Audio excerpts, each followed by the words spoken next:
Thank you to our partners in this venture, the Institute for Democratic Engagement and Accountability at Ohio State and its director, Mike Neblo, which provided financial support and other forms of assistance, the Wexner Center for the Arts at Ohio State, and Alana Ryder of the staff there who are partnering with us this year, to Laura Seeger and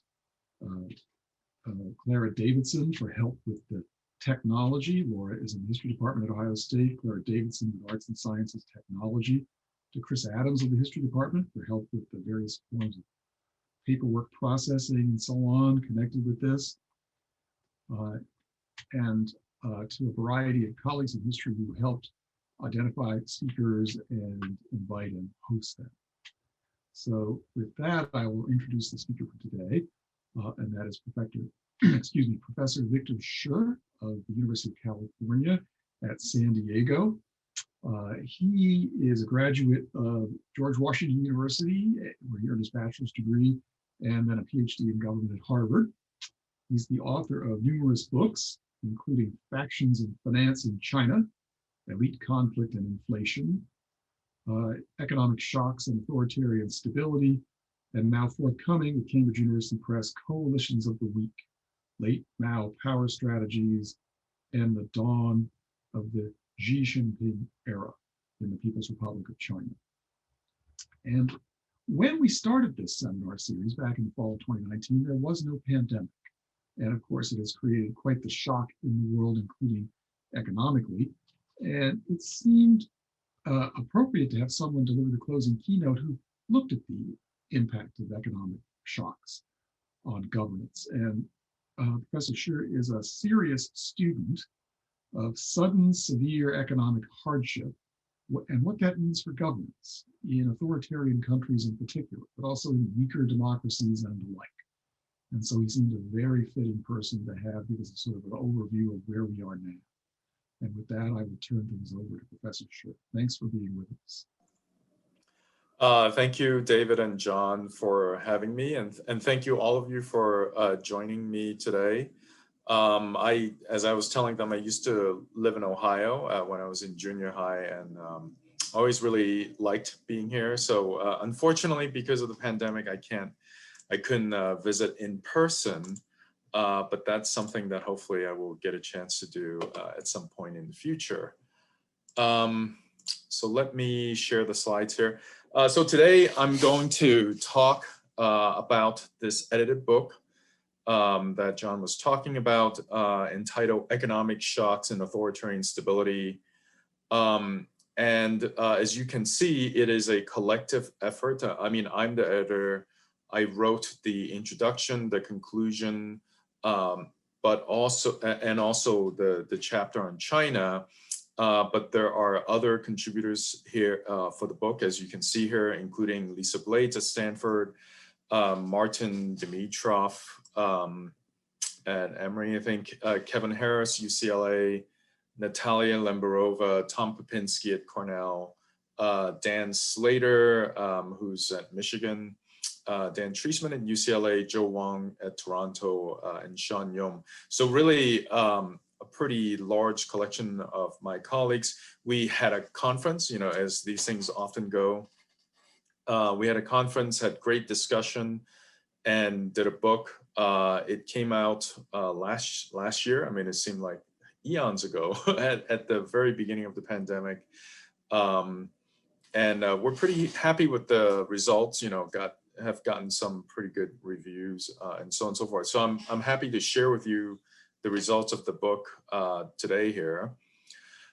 Here's the book cover, in case you're interested. This, by the way, is Berlin, of course, as many of you can probably guess. And this was the most authoritarian picture that I could find in my personal collection. This is a picture that my wife actually took when we lived in Berlin for a few months in 2017.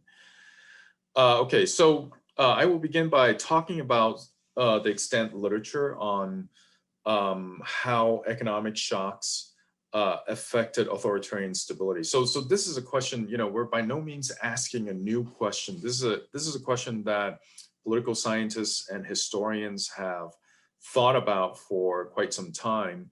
And there have been some sort of common wisdom about this topic in the existing literature. So I'm going to cover those very quickly.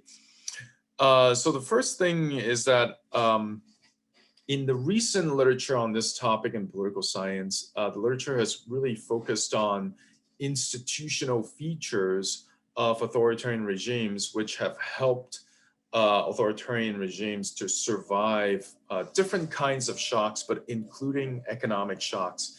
And these institutional features include having ruling parties, and we'll talk more about the role of the ruling parties. That is part of our framework also. We also believe that having ruling parties will enhance authoritarian stability, even in the middle of economic shocks.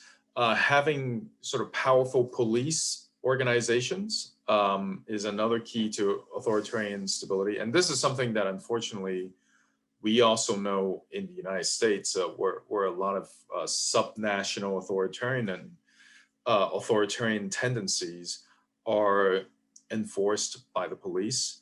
The literature also points out authoritarian legislatures. So these are not directly elected legislatures, but are appointed legislatures by authoritarian leaders. But even though these are not elected legislators, because they sit in a chamber, they still gain the incentive to support the regime, thereby making these authoritarian regimes more stable. The literature, of course, has long noticed that during economic crises, there are escalated risks for authoritarian regimes. And the reason is because, unlike in democracies where, the leadership is elected by a large number of people, maybe a majority of people, maybe close to a majority of the residents or citizens in a country, in authoritarian regimes, the support coalition is much smaller. We're really talking about a handful of people, maybe a few hundred, maybe a few thousand people in a whole country. But during economic crises, the members of the ruling coalition, those who support the regimes and stay in power, they face a sharply reduced payoff, right? Because there's an economic crisis. Their salaries are going to get cut. Their housing bonuses are going to get cut. If their income comes from corruption, even the income from corruption may get cut if there's a big economic crisis. So this incentivized them to defect or to look for alternative outcomes, right? So if they're not getting paid that much from the current situation, they might as well go for something else, which may give them a higher payoffs. And the literature has always known that this is a potential weak point for authoritarian regimes. And the risk seems especially high if dictators rule with a minimum, what was called a minimum winning coalition. So this gets a little bit nitty gritty so there have been these economists who have worked on this issue of authoritarian regimes. And by construction, as you know, hopefully I'm not offending economists among you, but I think it is a true thing that, economists are oftentimes looking for the most efficient solution to a problem. And of course, when it comes to the problem of authoritarian leaders staying in power, the most efficient solution is to find the support coalition that costs the least. But the problem for authoritarian leaders is that if they are constructing a support coalition that costs the least, it means that if the coalition were to shrink further because of lessened resources of the regime, then the regime may collapse, right? And interestingly, that's not what we see. So contrary to this expectation of minimum winning coalition, even when the amount of resources or the number of followers who support the regime shrink, in the cases that we've seen, it doesn't necessarily mean authoritarian regimes would collapse, actually.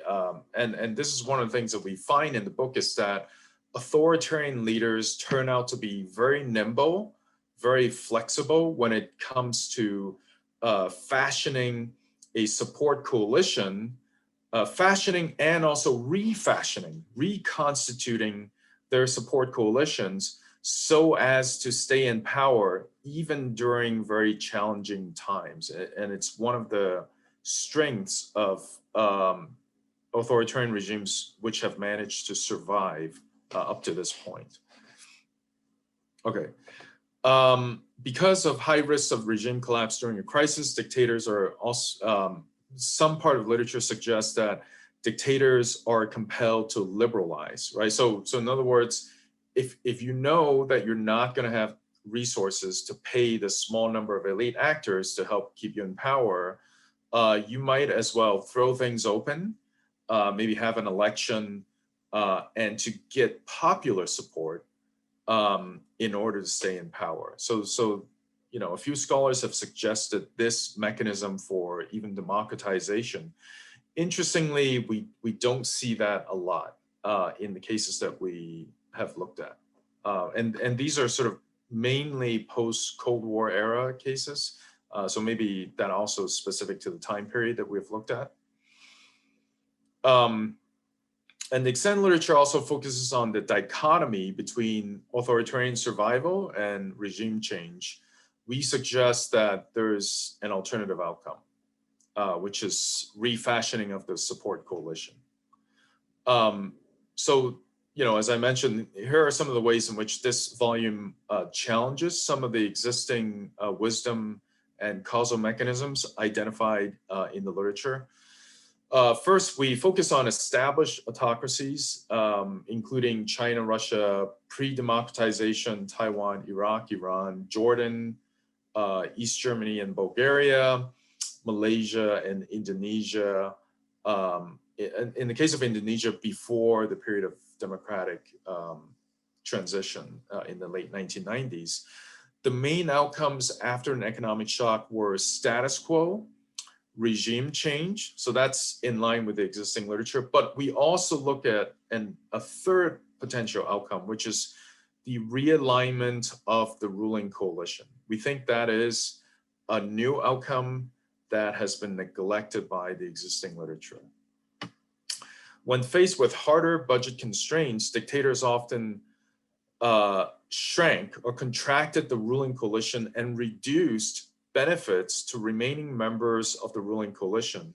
And so the fact that they can do it really questioned the whole notion of a minimum winning coalition, right? So if the dictators had been very sort of efficient business owners, right, only sort of paying workers just enough to generate, you know, profit or something like that, when resources contracted, the whole regime would have toppled. But that was not the case, right? So something deviates from this economist's expectation that dictators were paying the least amount possible to have a minimum coalition to support their power. It's quite possible that dictators, when times are good, they actually pay for a much larger coalition than they need to, absolutely, to stay in power, which gives them kind of a cushion that during hard times, they can shrink the support coalition and still stay in power. So that's kind of what we think may be happening. And that, you know, at least in the political science theory, I mean, this kind of seems like common sense, but in the political science literature, you would have to revise some of the existing theories.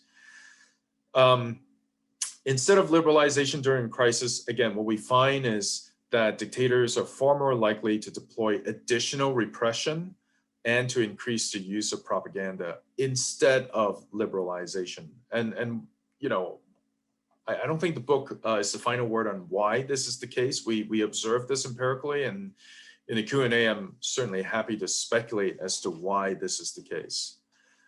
So we focus on three variables that are driving some of the patterns that we have witnessed in our cases. The first variable of interest is the duration of the crisis, of the economic crisis, which is partially exogenous. So the nice thing about duration of crisis is that it's oftentimes not up to the dictatorship how long a crisis would last. You know, if oil prices were to fall, that's oftentimes due to, you know, COVID, you know, or some kind of demand shock in the developed countries, which are the major consumers of oil. So it's really not up to the dictators how long some of these economic crises would last. So basically, if expected crisis duration is short, regime insiders, especially in well-institutionalized authoritarian regimes, they were more willing to stick it out, so to speak, because if you expect a crisis to only last for a few months, okay, for the next few months I may not get paid, but then later on I will continue to get this pretty high level of payment from the government. So there's really no reason to overthrow the government because it's still paying me a nice stream of income. On the other hand, if there's an expectation for a prolonged crisis, especially one without an apparent end in sight, right? So, if there's a permanent decrease in the oil prices and doesn't look like it's going to come back up for quite some time, then many of the benefits of being a regime insider will be discounted.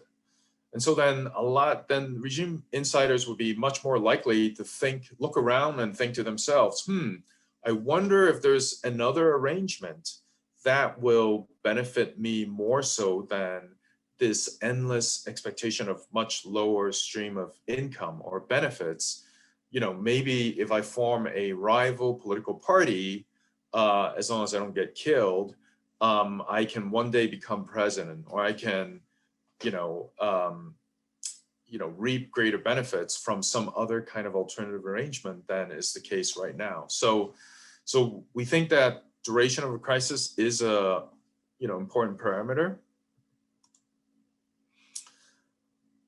So, long duration crisis kind of force regime insiders to consider some options that they otherwise might not have considered, if the crisis were short. The second variable we think is important is financial control. And financial control breaks down into two different aspects. One is whether the regime controls major financial institutions in a country. And that affects the way in which credit gets allocated, which affects the expected payoff of regime insiders. But more importantly, perhaps, a lot of these crises, economic shocks, are balance of payment crisis, where potentially investors, both domestic and foreign investors, suddenly want to pull their money out of the country, and that leads to massive devaluation of currency. But if the government owns the majority of financial institutions in a country, they can more easily enact capital control, right? So they can say, no, you can't pull your money out. Even if you want to, even if you think there's a crisis coming, you can't pull your money out. All the money has to stay in the country. And that actually leads to slower devaluation of currency and will lessen the extent of the crisis. So that's basically the story of Malaysia during the Asian financial crisis, because unlike in Indonesia, where the Indonesian regime did not have control over financial institutions, and in the case of Indonesia, all this money just left Indonesia, the rupiah completely collapsed, and the regime collapsed soon after. In Malaysia, according to this, especially writing by Tom Popinski and Dan Slater, in Malaysia, the state had much better control over financial institutions, a much better handle on capital flows. And as a result, the currency did not collapse in Malaysia, and the regime sort of survived. Another related sort of concept here is balance of payment. And this especially is important in the medium run. So some of the Eastern Bloc countries, like East Germany, Romania, Poland, before democratization, they were running massive balance of payment deficits. So in other words, they imported a lot more than what they exported. And, in the Eastern Bloc countries like GDR, they even have to import things like, food. But for a long time, they were subsidized by the Soviet Union, right? So in other words, the Soviet Union exported to these Eastern Bloc countries really cheap oil. And these Eastern Bloc countries then re-exported some of the oil. They used some of the oil, cheap oil, re-exported some of the oil to the Western countries in exchange for cash. And then they used the cash to buy, food and other things that they needed from the West. But one of the big changes that Gorbachev enacted was to end this oil subsidies of the Eastern Bloc. And after that, the Eastern Bloc countries could only survive by borrowing huge amount of money from Western countries, especially West Germany. And this really left it very vulnerable to, in many different ways, right? So if the West Germany had cut off their credit facility to the Eastern Bloc countries, they would have immediately run into huge inflation. Also, when the East German regime considered a very harsh military crackdown on protesters, one of the consideration was that, well, if we did that, the West Germans were going to cut off their credit line to us, and that would bring us into big trouble. That might have played, I don't know the history. I'm sure many of you here know the history much better than I can, but I can imagine that that might have been one consideration as to why the East German did not crack down very harshly in 1989. In any event, so the balance of payment deficit, if it lasts for a long time, will leave authoritarian regimes in a very vulnerable position and will precipitate financial crises that can last for quite a long time, actually, if the source of this balance of payment deficit does not go away. So those are the two components of financial control that we think are important. And finally, we agree with the literature that authoritarian parties are important and will make regimes more robust in the face of economic crises. In the literature, the two mechanism is that authoritarian parties provide insiders with credible guarantees that the regime resources will be shared with them.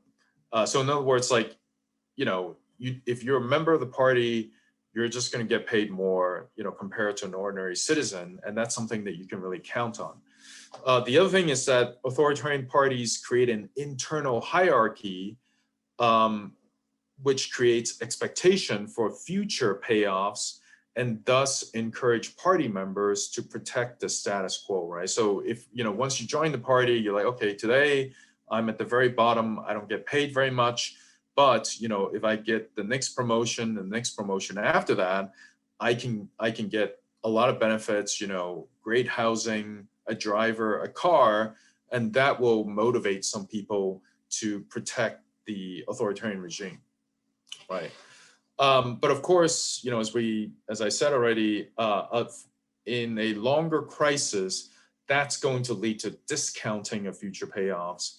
Also, the loss of financial control will also discount regime insiders' expectation of future payoffs. So those things will discount how well authoritarian parties function in terms of maintaining the loyalty of regime insiders. Okay, so this is a quick sort of 2x4, if you will, of the different permutations of our theoretical expectations. So you can obviously, on the vertical axis, you can have short crises or long crisis. And then you have different combination of, having a strong party and strong control over the financial system.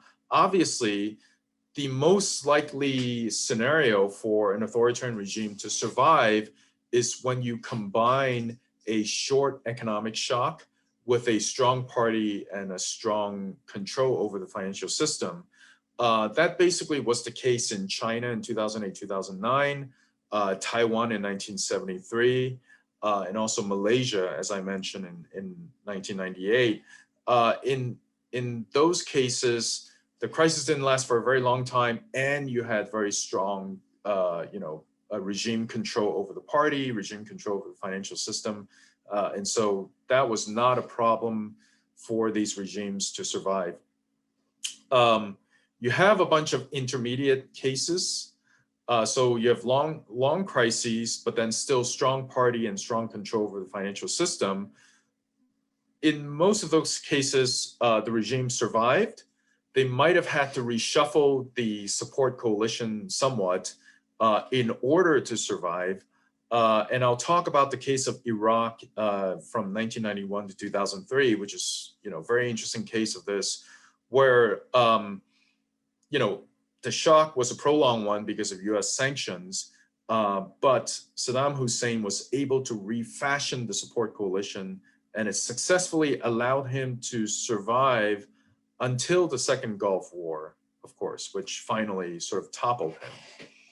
But that was because of an external invasion. And so, in a sense, there was nothing much he could have done to prolong his rule. Also Russia and China post 2015.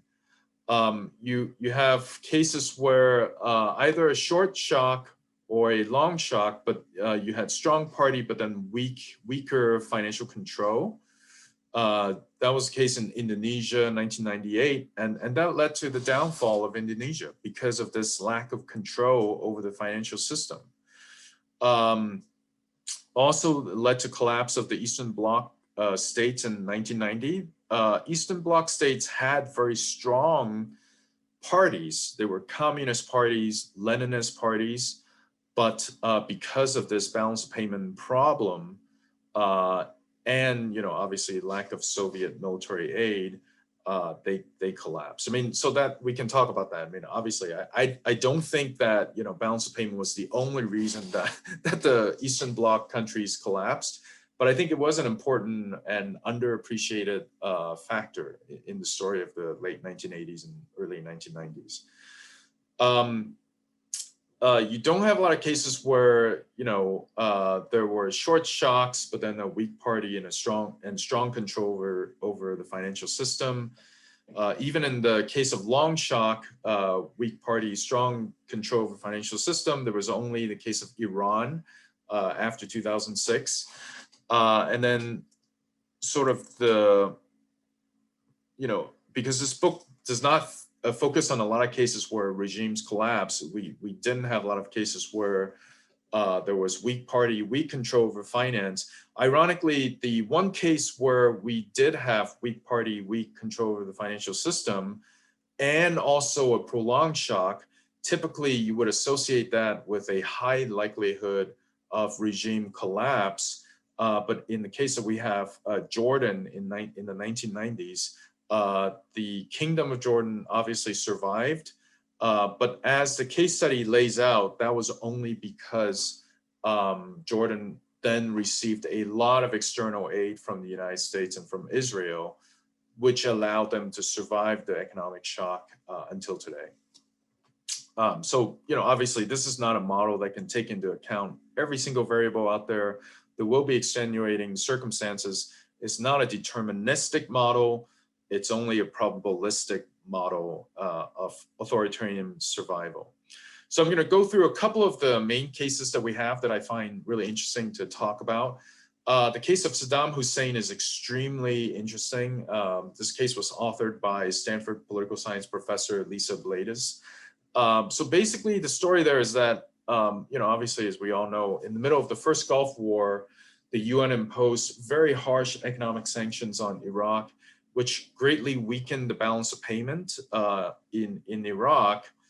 But what Saddam Hussein did was that he prevented capital flight from happening because of his control over financial institutions in Iraq. But he also actually reduced benefits going to one of his traditional support base, who are the Sunnis. So, the Kurds and the Shiites have always sort of gotten the short end of the stick, but he had given, above average amount of welfare benefits to the Sunnis, which he reduced in the aftermath of the economic sanctions. He only maintained the extraordinary subsidies going to Tikrit, which, as many of you know, is the area where his family and his clan came from. So he he took money away from the Sunnis, really focused on his support base in the Tikrit area, hoping that they would be really loyal to him and sort of protect him from all the potential forces that may want to take him out. So that was not a risk-free exercise for him. There were several more verified failed military coups against Saddam Hussein because of this reduction of benefits. They all failed. So things became more risky. There were also assassination attempts, but Saddam Hussein survived until the U.S. invasion in 2003. So basically, you can reshuffle your support coalition, reduce the amount of money that you spend to buy support.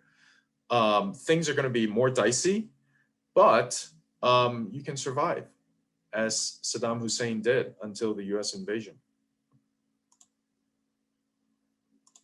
Okay, the case of Russia, even more interesting in a sense. So after 2014, the U.S. imposed sanctions on Russia. On top of that, there was also, much lower oil prices. Oil had been, $100 a barrel, even higher. It started to go down with the expectation of renewable energy. But instead of liberalization, which is, of course, the expectation of the literature on this topic, Putin first devalued the currency, which actually is a tax on ordinary people, right? So one of the stylized facts about Russia is that the oligarchs got their money out of Russia a long time ago in the 1990s. They all have billions of dollars socked away in Switzerland and England and so on and so forth.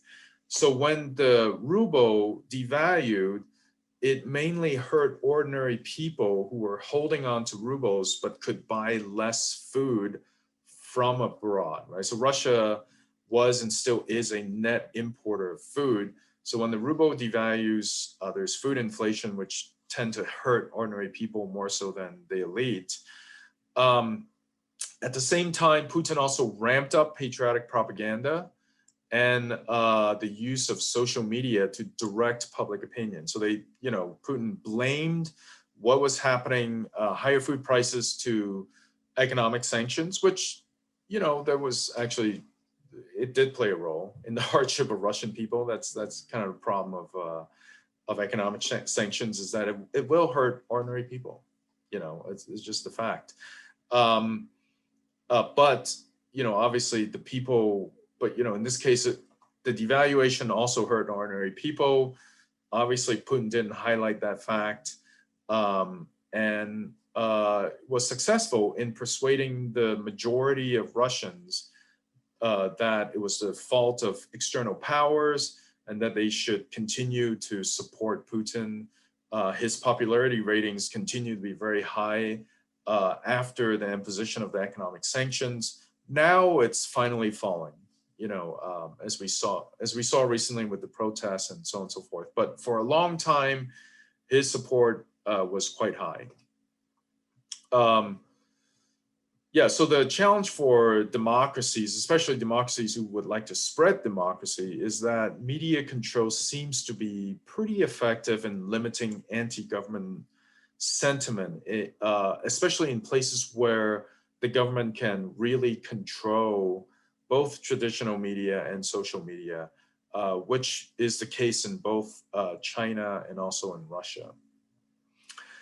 So finally, in the case of China, there was a short shock, which is turning into more of a prolonged austerity, well, except for this year. So this year, China will have really high growth, but that's because last year was so dismal.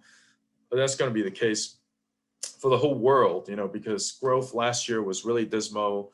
This year, there's going to be pretty high growth in China. So 2008, 2009, with the global financial meltdown, China also was affected by that. But because of a decade of large foreign exchange inflows and high deposit growth, the banking system had a lot of money. So they just lend money like crazy. And so in 2009, when the United States had negative growth rates, China had a positive 10% growth, which is, unbelievable if you really think about it. At a time when the whole world fell into recession, China still had 10% growth. However, the credit binge led to high debt, reduced trade surplus, and increased pressure for foreign exchange outflows.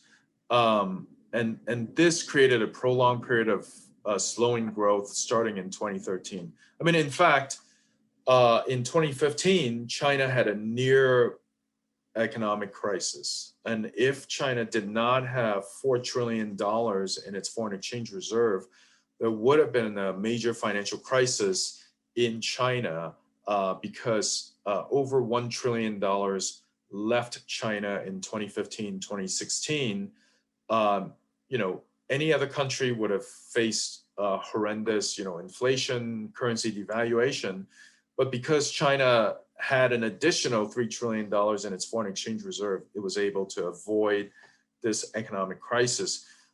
In any event, what the leadership did was to really crack down on corruption.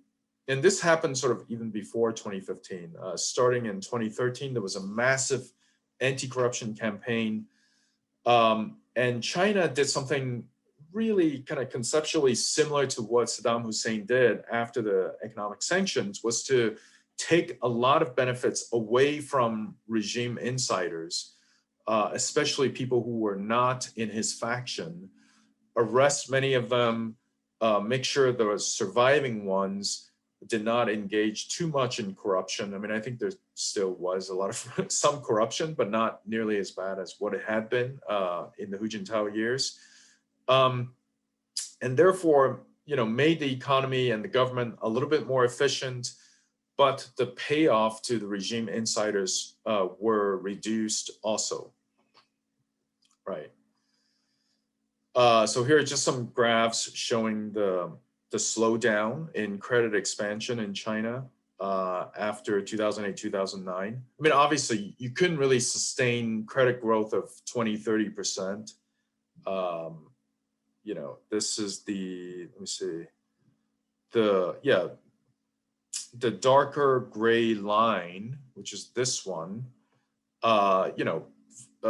fixed asset investment in China, was over 30% in 2009. Obviously, that had to slow down. But of course, investment is a big source of corruption in China. And so with the growth of investment slowing down, also corruption income for regime insiders also slowed down their growth.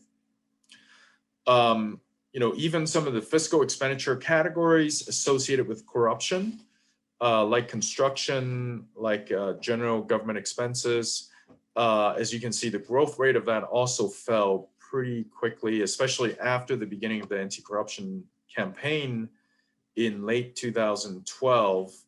It fell to sort of 5% growth. I mean, it's still growing, but it's no longer sort of 30, 40% growth as you saw in previous periods.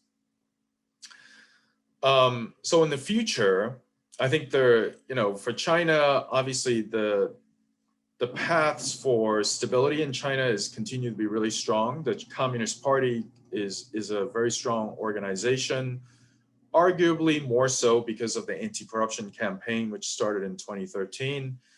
Xi Jinping now has highly consolidated power within the party, and that, obviously, while he's healthy and alive, bodes well for the party. Obviously, there's a huge literature on the surveillance capacity of the Chinese Communist Party. It's very extensive.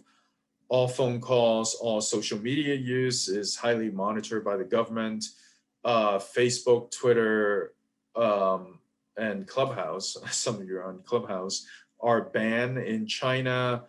The only thing that's allowed in China is LinkedIn. But that's because LinkedIn censored itself pretty heavily. So the regime has a great deal of control over social media as well as traditional media. But there are some factors for potential instability in China also. One is, I think, financial crisis is still possible because of high debt levels. So domestic debt in China as a share of GDP is over 300%. And on top of that, China owes the rest of the world something like $3 trillion, which is equivalent to the size of its foreign exchange reserve. So if there's a shock that causes the debt to be repaid all at once, that would deplete China's foreign exchange reserve and would lead to massive devaluation and high inflation. Also, there continues to be a lot of capital flight, and this is kind of unexpected given that China runs these pretty big trade surpluses, but a lot of the money earned from the trade surplus does not actually end up in the Chinese banking system. So a lot of exporters in China leave their export earnings outside of China because they don't want their money to be locked up within the capital control financial system of China. There's also underfunding of public goods in China, which is a factor for instability. I mean, in the case of COVID, China did a pretty good job controlling it, and we can certainly talk about that in Q&A. You know, at a certain point, if the crisis is big enough, if elite actors believe the regime has, you know, run out of ammunition, so to speak, to deal with a crisis, whether it be economic or public health or whatever, the time horizon of the elite may shift very suddenly, especially if the costs of carrying out their duties also rise very sharply due to the shock. So again, in the case of COVID, I think the Chinese Communist Party acquitted itself very well, both for the Chinese public and also for the regime itself. There were a couple of weeks there that was a bit dicey in early February. But otherwise, I think, you know, once they showed clear willingness to pour a huge amount of resources on the problem and institutionalize quarantine, you know, obviously COVID more or less stopped spreading in China. So that, you know, was a big shock that the regime handled very well. I still would not say that the regime will handle all future shocks just as well, just because shocks by their nature are very unpredictable. And then the final point in China is that the crisis may also interact with much lower incentives among a large subset of the elite due to the anti-corruption and the centralization of power. So I think recently with anti-corruption and Xi Jinping consolidating power, a lot of the elite feel that they have a much weaker stake in the continuation of the system. And again, if the shock was big enough, that could cause a number of them to think of alternative options in China. I mean, we don't see a lot of public signs of that. Although, you know, in private conversations, which, you know, we continue to have over Zoom or whatever with our counterparts in China, we do hear, you know, some degree of dissatisfaction with the way things are going. Okay, so finally, what's the implication of you know, the book on for democracies? So I think, you know, in my years of studying authoritarian regimes, what I've come to realize is that dictatorships face many deficiencies. The most important one being what we call information asymmetry. You know, in that the elite in authoritarian regimes, they don't know who their enemies are. You know, everyone's supposed to be on the same side, but, you know, they're all sort of trying to kill each other. They don't know who has more power, you know, until there is a very sharp contest for power. So this lack of information is a huge deficiency in authoritarian regimes, but it also has one major advantage relative to democracies, and that is flexibility in coalition formation. Internally, of course, our book shows that autocrats can abandon existing allies in order to save resources and to cultivate new supporters to enhance survivability, right? So there are no you know, of course, there are authoritarian parties, but there are no enforceable rules as to, you know, which members of the parties which members of the regime would get which level of benefits. The dictator can renege on all of these promises at any time for political expediency. Whereas in democracies, that's a lot harder, right? So if you renege on your promises on the voters, they're going to punish you. If you renege on your promises to people in your party, they may stage a revolt and vote you out of your leadership position within the party. It's just a lot, these support coalitions are much more sticky in democracies than authoritarian regimes. In authoritarian regimes, they're very flexible. As we saw in the case of Saddam Hussein, and even in Xi Jinping's China, where he just took power, he said, okay, most of you will no longer enjoy this extra income that you get from corruption. But for authoritarian regime, the same flexibility applies to them trying to get support externally, right? So autocrats can buy support in democracies, and they would not face any repercussions domestically.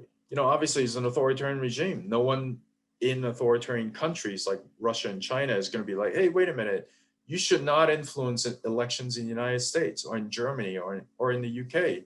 No one's going to stop Putin from doing that. No one's going to stop Xi Jinping from doing that. Whereas in democracies, that could happen. If some democratic country were to try to influence elections in the US or in the UK, voters in those countries may have a problem with it and may begin to lobby against that. And of course that, obviously I understand that. Sometimes not, maybe not, but at least there'd be a lot more transparency. Even if that were to happen, there'd be a lot more transparency about that than with the case with Russia and China and countries like that. Democracies with weak rule of law and entrenched corruption among the political class are obviously very vulnerable to autocratic bribing. But the new one that we have to add, and this sort of a court sort of discussion this morning that I had with David's class, is that polarized democracies where politicians will take resources sort of from anyone in order to win elections also would be very vulnerable to authoritarian meddling in the electoral process. In other words, it's like, if you think that it is so important to win vis-a-vis your opponent in an election because the two of you disagree so much on issues, then you would rather take some resources from some external power, even external authoritarian power, to win than to cede the victory to your opponent, right? And we saw some of that in the United States. I really think that's sort of what we saw in the past couple of elections. So what can democracies do to counter that, this very flexible coalition strategy of authoritarian regimes? I think democracies have to play to their strengths, which are institutions and transparencies. So institutions, they're binding and, in a way doesn't give democracies a lot of flexibility, but they can be very useful also. So institutionally, obviously enact very clear laws which explicitly forbid authoritarian meddling in the election of public officials, and perhaps even other forms of influence activities by official actors, right? By that I mean by official foreign authoritarian government officials. But in terms of what forms of influence is okay, what forms of influence is not okay, I think that's up for discussion. I mean, I personally think that having Xinhua News publish articles or post ads in the New York Times, which they do, is not a problem. As long as it's clearly stated that they are state affiliated media of the Chinese government, that's totally fine. They can do as much of that as possible. I mean, it's a free country. But others may not agree with that. Enact or apply voter protection and free speech protection to protect the anti-authoritarian lobbying by diasporic communities and other activists. So in the US, obviously there are a lot of diasporic Russians and Chinese who are anti-regime, against Putin, against the Chinese Communist Party. They're very vocal, but increasingly the Chinese government will try to intimidate these people, not so much in the US, but in places like Australia, maybe the UK. I think that should not happen. That has to stop, and there should be law enforcement on that front, because it's borderline almost racist to say that, oh, well, if the Chinese government want to crack down on overseas Chinese, that's okay. Everyone should be protected by free speech. Even if they formally had a different citizenship. But at the same time, I would say that the free speech of pro-authoritarian lobbies in democracies also should be protected, as long as they do not receive material support from authoritarian regimes, or as long as they don't intimidate, especially physically intimidate, anti-authoritarian voices. So I think, increasingly, in some places at least, things have gone a bit too far in the other end, where anyone who's supportive of China or Russia will immediately be labeled as whatever, a spy or something like that. That certainly should not be the case. I mean, if people genuinely feel that they want to support China or Russia, they should have a say, as long as they're not getting a check from the Russian government or the Chinese government, on a weekly basis to say what they say. And even if they do, that's fine. They just have to register as a foreign agent. And of course, and down, I shouldn't say police forces, let's say law enforcement forces with the resources with which to enforce these laws. And by enforcement, I don't mean, obviously, if there's a need to arrest somebody, but most of the time it is, resources to survey and to document violations of laws, and also to protect anti-authoritarian civil society groups, which are increasingly being intimidated physically. Again, not so much in the United States, but in places like New Zealand, in Australia, and other sort of democracies. So I think, and then finally, transparency. I think civil society or academic groups should work together to increase transparency on the oligarchs, who are oftentimes middlemen in these kind of influence activities. When authoritarian regimes try to influence elections, they will first pass the money to these oligarchs, and the oligarchs will donate money to different parties. There just has to be higher transparency to who these middlemen are. And I think it's, because these business people are business people, and if it's well known that they are supporters or intermediaries for certain regimes, it's not going to be good for business, and that actually will deter them from helping some of these authoritarian governments. Anyway, that's all I have today. Thank you very much for listening to my talk today, and I would love to answer your questions.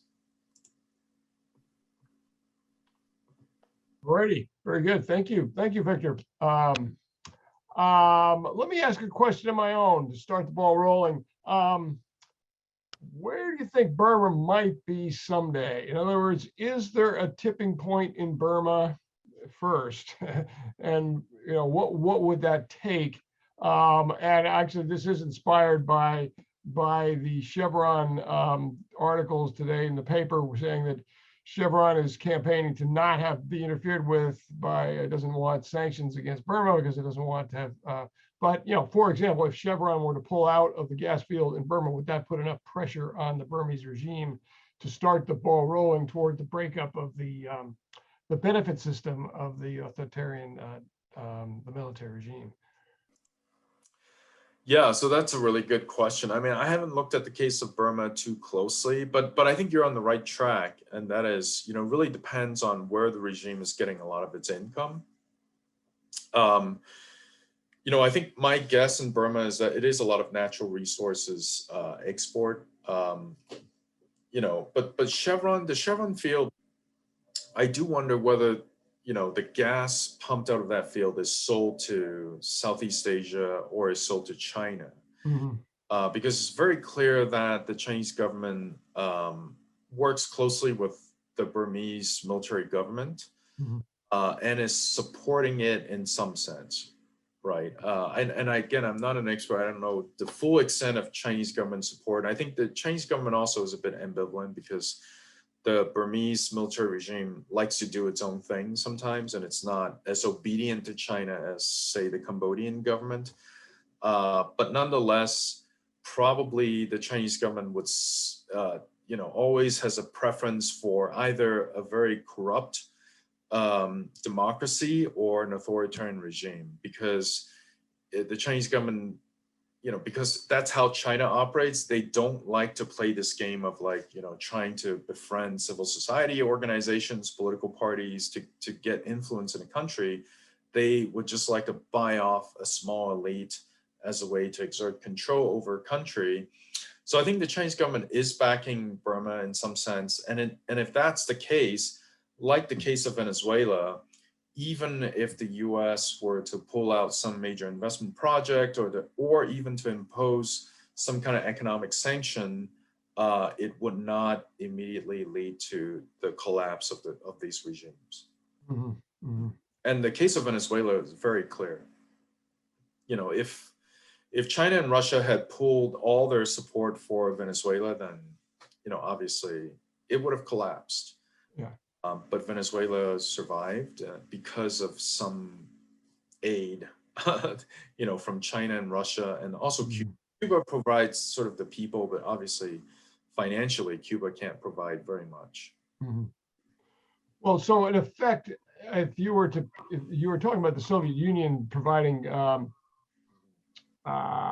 cash support for its inner circle, the Eastern European circle, in effect, then China has its sphere of influence. And I'm trying to think of what the classic term was, the medieval term, but Vassal, like the vassal well, states. vassals, yeah, it was more like the mandate, not quite the mandate, but it was some frame about the immediate dependencies. How far can China obviously is supporting North Korea, China supporting Burma, China is involved with Cambodia. China is not. I mean, what about Vietnam? Vietnam clearly has spent a lot of time keeping China at bay, so I doubt that China is supporting Vietnam. Laos. Yeah. So it is pretty encompassing. So it's not only the traditional vassal states, where Mhm. the vassal states have to give, raw material to China, but China also will do joint military training with Mhm. the militaries of some of these countries, and most importantly, and this is one thing that the U.S. is really worried about for the rest of the world, is to provide telecommunication backbones Mhm. to some of these countries. Um, and like companies like Huawei, they will install the entire IT system, so to speak, for a country, including servers, routers, all the way down to cell phones, can all be made by Huawei. And China is doing that for a few countries, like Mhm. like Laos. Mhm. Pakistan is getting there, Mhm. as its economic dependence get stronger on China.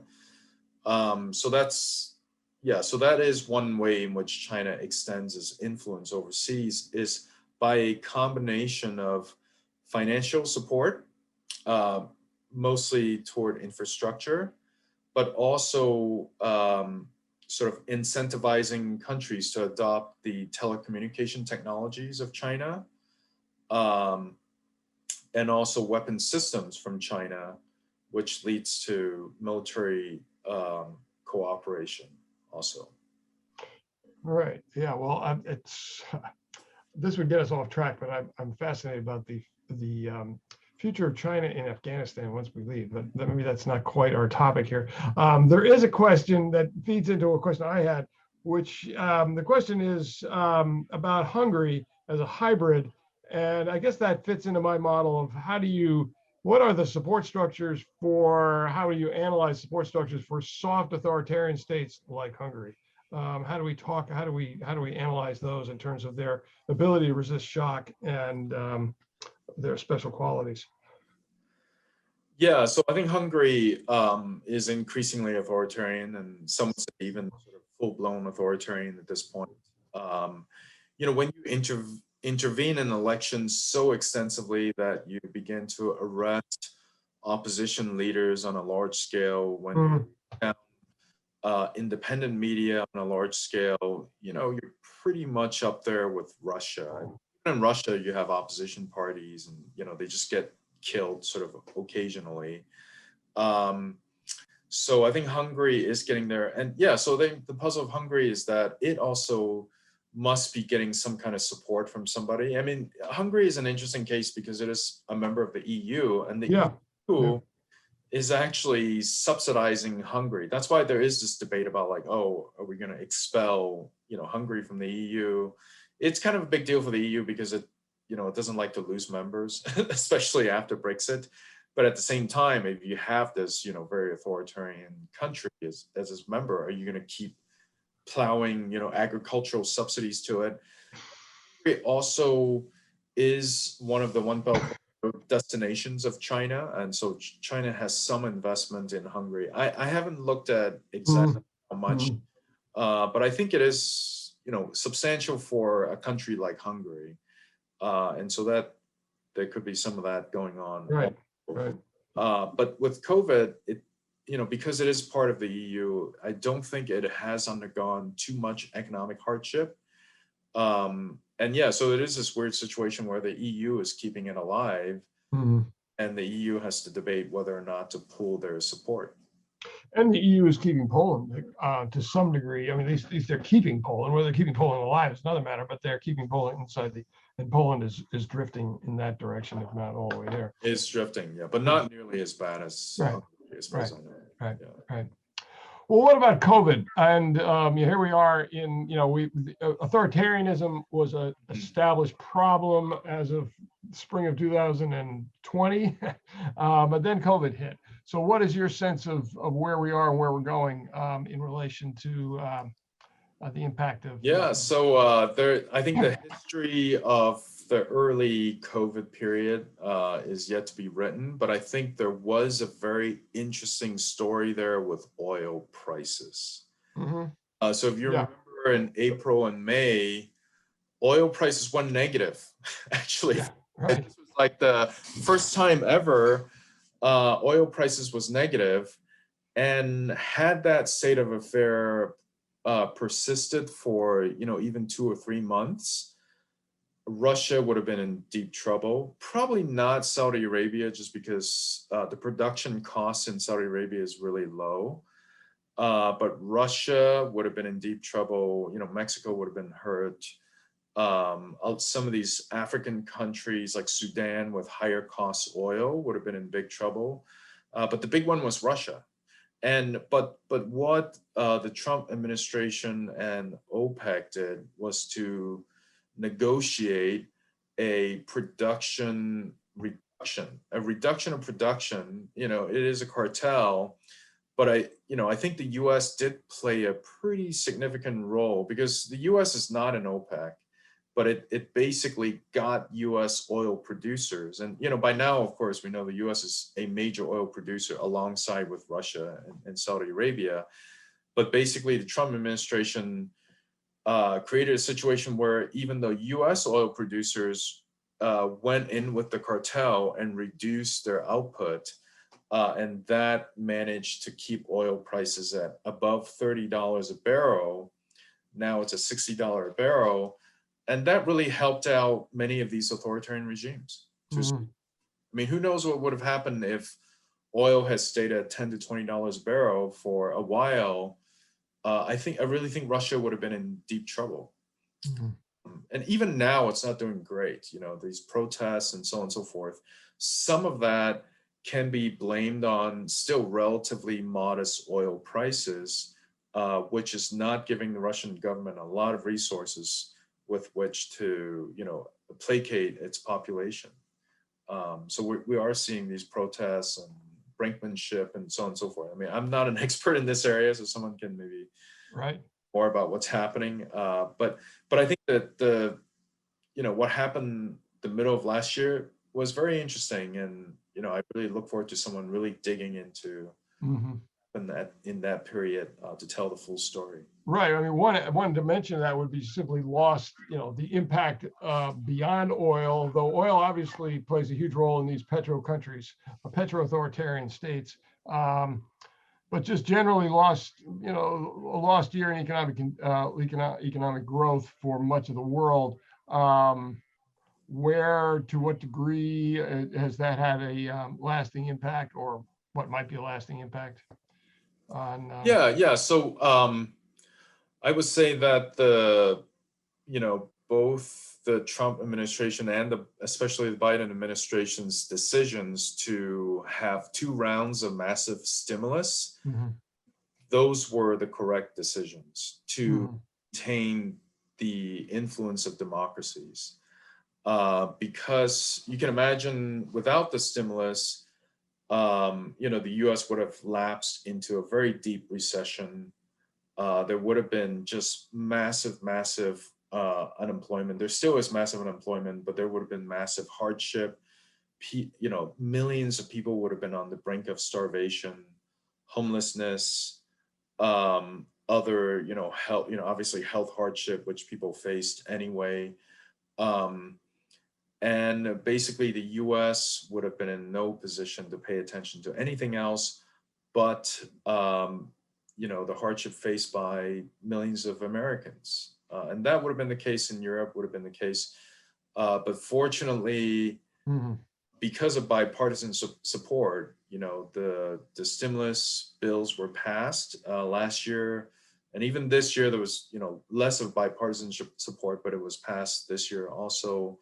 And that actually is leading to a pretty rapid recovery economically in the democracies, which means that policymakers in this country and in other advanced democracies can focus on foreign policy. I mean, if you can imagine, if still we have 30% unemployment, if we still have millions of people on the edge of starvation in the United States, the policymakers just would not be able to pay attention to anything else.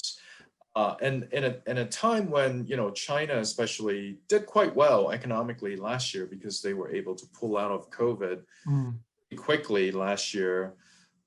Without the stimulus, China would have been even further ahead economically and would certainly have tried hard to exert their influence Mhm. even more. So what about states that, I think about Brazil and Bolsonaro, states that may have had authoritarian regime or authoritarian tending regimes undermined by COVID, failure of COVID responses? We've had successes, we've had clear failures. Yeah, so first Brazil and then India now. That's a point, right? Yeah. Some really tough situation in terms of COVID. Mhm. Brazil is a strange case because even as the infections spread, the mainstay of the Brazilian economy actually are commodities export, iron ore export, and sort of food export to China. And those did very well, actually, last year and this year, because the Chinese economy recovered very quickly. China began to import a lot of iron ore and food from Brazil. So even though Brazil, obviously also had elevated levels of unemployment, it even as sort of thousands of people were dying, the economy, did okay. It didn't run these large current account deficits. It ran larger budget deficits because of the medical expenses. But usually what economists look for are what's called twin deficits. The case of India, I haven't looked at the numbers closely. I think India will be very tricky because India has twin deficits. It has run not a huge one, but modest current account deficits and also budget deficits. And with COVID spreading so rapidly in India, I think it's going to run bigger deficits. And also so many people are getting sick. and Right. Yeah. that it's bound to affect the economy there. The upside for India is that they have a pretty big pharmaceutical industry. They have been exporting a lot of the vaccines, which Mhm. they're going to say, we're not going to export anymore. We're just going to use it on our own because people are dying here. Right. And so, that's probably not great for some of the other countries that were expecting Indian vaccines. But at least I think within a few months, hopefully, India will be able to vaccinate a good portion of its population. Unfortunately, Mhm. because the Indian population is so massive that, even if they vaccinate 400 million people in the next few months, that's still only like a third of the population. So in a way, China has this weird problem now also that Mhm. it's done so well in the quarantine. Mhm. There are very few COVID cases within China that China doesn't have a super effective vaccine. I mean, it is one that's, effective. It's 50% effective. Sinovac and Sinopharm, Yeah. not as good as Pfizer or Moderna. And also people don't feel like they need to get vaccinated because COVID is under, pretty good control in China. But if that's the case, then China cannot open up to the rest of the world. And that has really hampered China's continual quest to gain, more international influence and recognition. So there's some kind of internal debate right now on what to do next. And it's Yeah. unclear.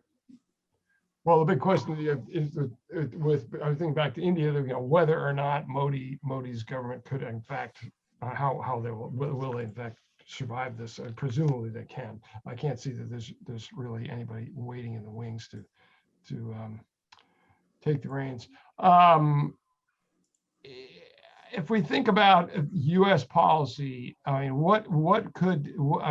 what ways is Biden's policies already announced, beginning to operate? I mean, again, I think it was today's paper, he is going to announce genocide in Armenia in 1915. Pretty major step by a U.S. president. There's been implications, but never actually said it. There's a public relations shot at Turkey, but economically, what ways could the Biden administration, in addition to its domestic agendas, which seem to be pretty well, and they're pretty well targeted at dealing with the return of authoritarian structures, authoritarian leaders in 2024. But in what ways could it act internationally to shore up potentially weak democracies? Yeah. So the U.S. Had done a lot of public diplomacy in the past, which of course the Trump administration completely stopped. And I think the Biden administration under Blinken, I mean, again, I haven't paid attention to this, but it very likely had restarted a lot of these programs, Mm-hmm. Funding, civil society groups, having regular dialogue with leaders of different political parties in emerging democracies, having training, having seminars to teach leaders in political parties and emerging democracies on, how to run campaigns, how to conduct even, legislative affairs. So there was all this kind of activities which the Trump administration sort of put a stop to or diminished to a large extent. I think all of that is getting restarted. Mm-hmm. So I think that's one. And I think the U.S. is now, being a bit more targeted in things that it does. There is this sense that it's not really a Cold War, but this kind of global competition with China and Russia.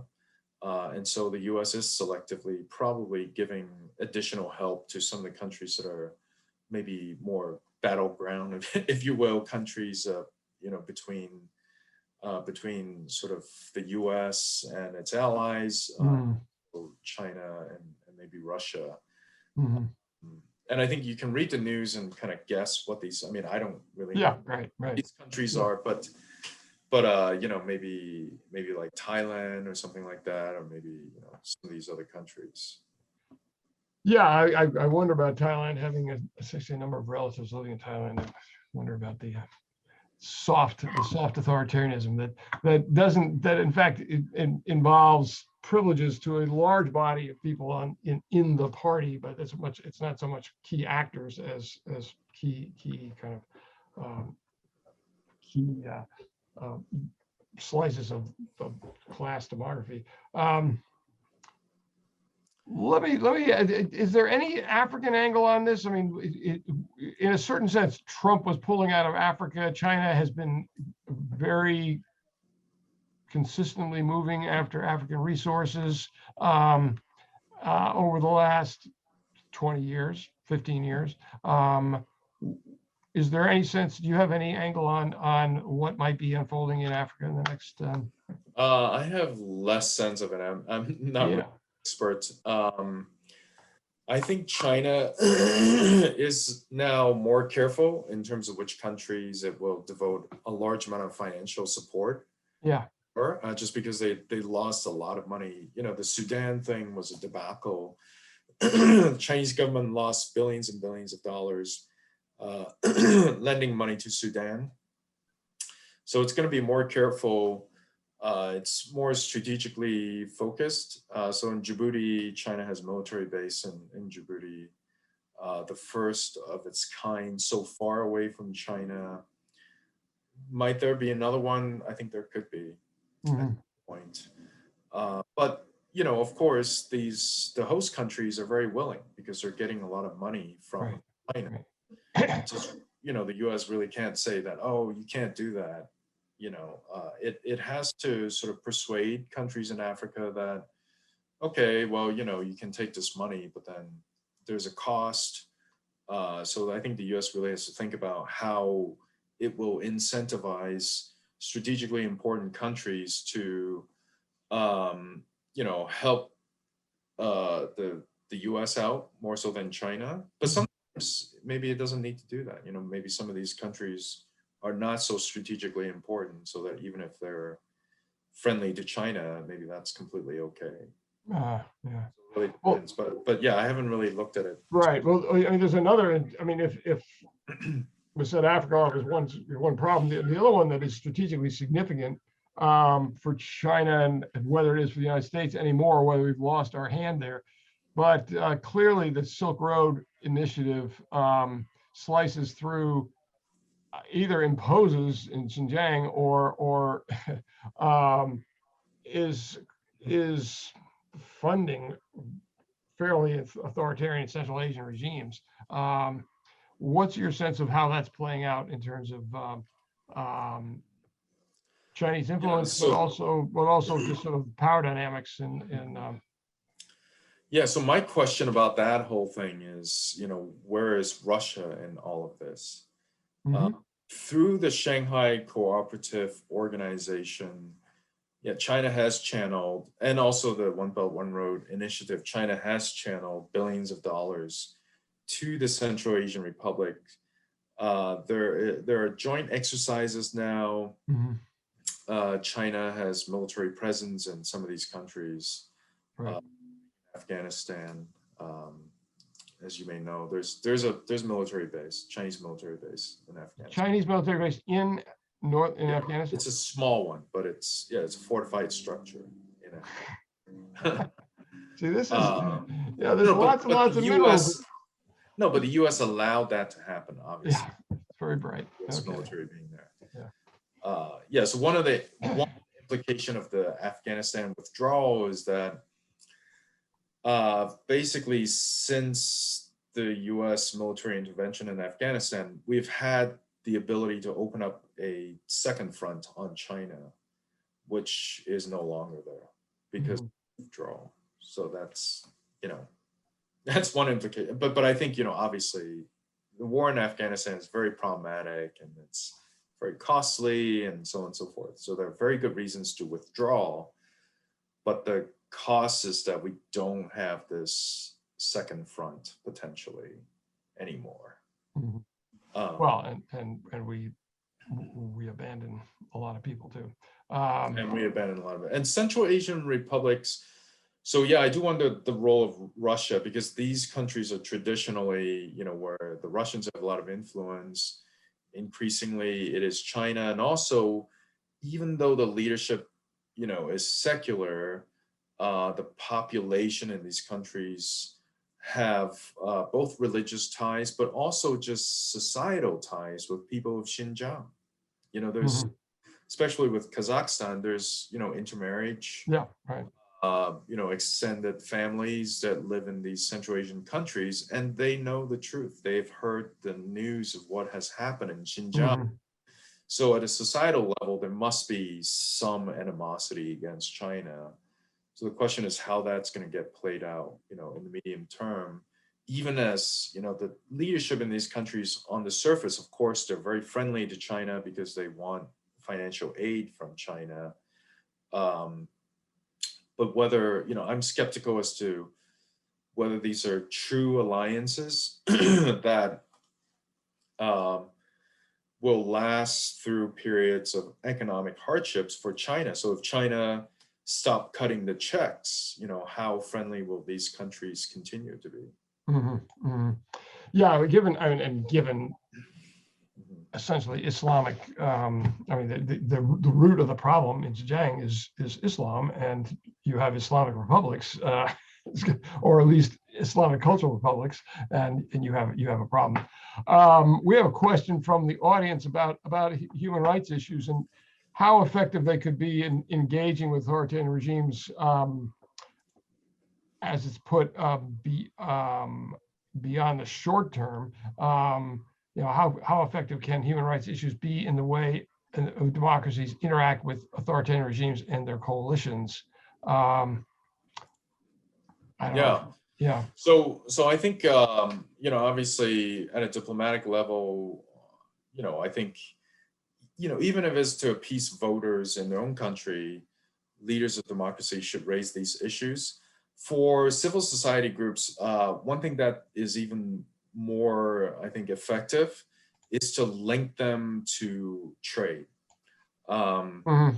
And also in a framework. So the Xinjiang issue, for example, right? Mass incarceration. The new issue is forced labor. I wouldn't exactly call it slave labor because, these workers are paid a salary. It's probably lower salary than their Han counterparts, but they're forced to work in these places, which, you can call it slavery. I call it forced labor. Same thing. Um, the the UN has decided that was not okay a long time ago, that in the contemporary world, we should not have forced labor. And for civil society groups, for governments to highlight these issues and maybe even link trade policies with some of these concerns, I think would put real pressure on authoritarian regimes.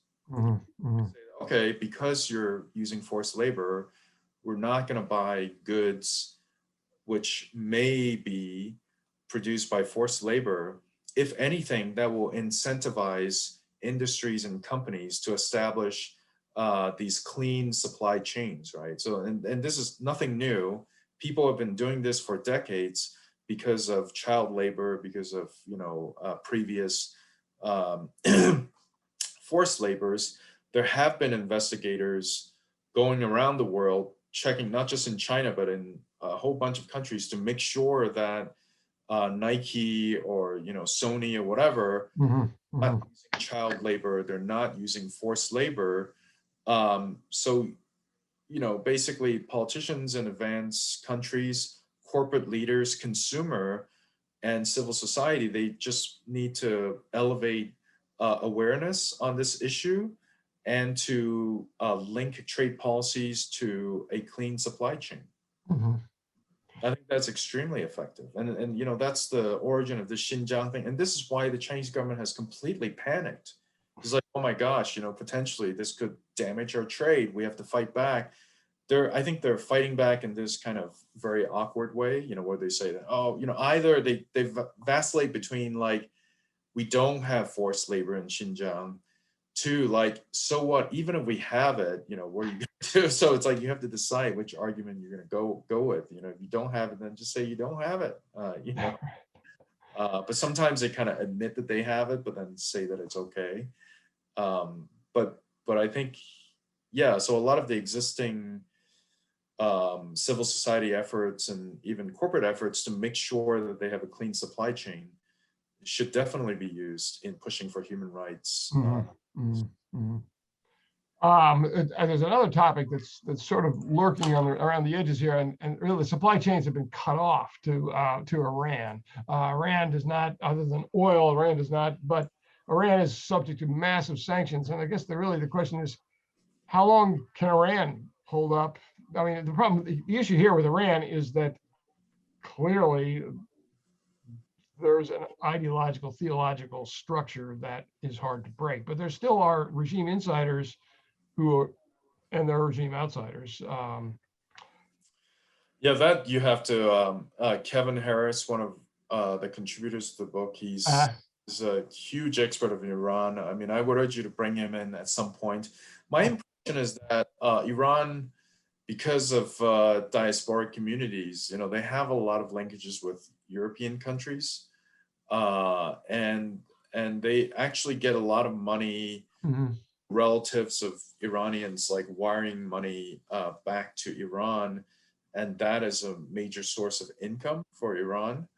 So unless you were to cut that off, a lot of these sanctions are not especially effective. And I don't know that has been curtailed because of the financial sanctions. It's like, yes, you can't use Citibank to wire money, to your relative in Iran, but you can use these kind of money changer type networks to get back to Iran. So yeah, it's not facing the most extreme kind of hardship. On top of that, China has recently pledged this kind of 20-year cooperative agreement with Iran, supposedly worth like hundreds of billions of dollars or some crazy amount like that. But in reality, I doubt that it's going to be that much money. But the dollar amount that they mentioned was pretty astonishing. It was like, 200, I forgot the exact amount, but it was like over $100 billion of aid and investment to Iran from China. I don't see that actually materializing. But, even if Iran is not such a big economy, so even if it's a few billion a year, that would be very substantial. Well, let me ask a huge question, and you'll probably want to shoot me when I ask you this, but we are in the last 3 minutes of this series on broadly on the fate of democracy. So you're an expert on what might be called the enemy of democracy, authoritarian regimes. What's your take? What's your crystal ball? You wave what do you think might be happening in the next generation? Where are we headed? In terms of the kind of authoritarian democratic balance? That's a really good question. So as as we all know, inequality is rising, even in advanced democracies. And I don't have an answer to that. I think it's something that we all have to try to figure out to deal with. The technological sort of fact is that, yes, machine learning and artificial intelligence will replace a lot of middle-class professional jobs. It's doing it right now and will do so more in the future.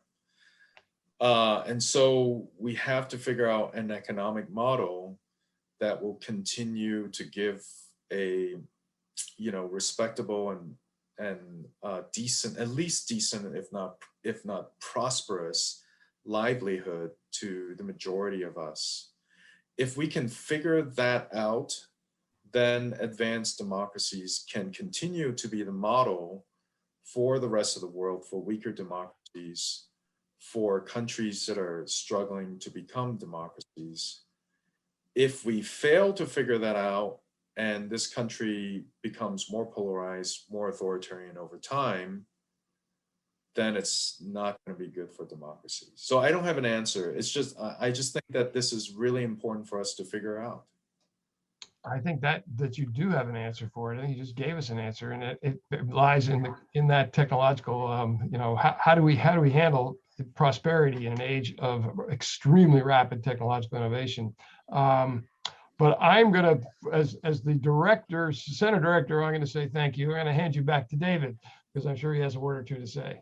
Well, I also want to thank you, Victor, for a really interesting presentation, very wide-ranging. The issues that you talk about apply all around the world. And we are out of time. John, my one question for you is, did you want to say anything about the seminar series to follow, as this is the last session of this one? Well, I think there will be continuities. I mean, we are starting a session on crisis in history, crisis and the experience of uncertainty. This was really began to develop last spring under COVID. We then moved to Black Lives Matter. Then the looming election became a larger context, and we had the sense of the waves of crisis and the experience of crisis and the structures of crisis, the structures of the breakdown of structures that lead to crises.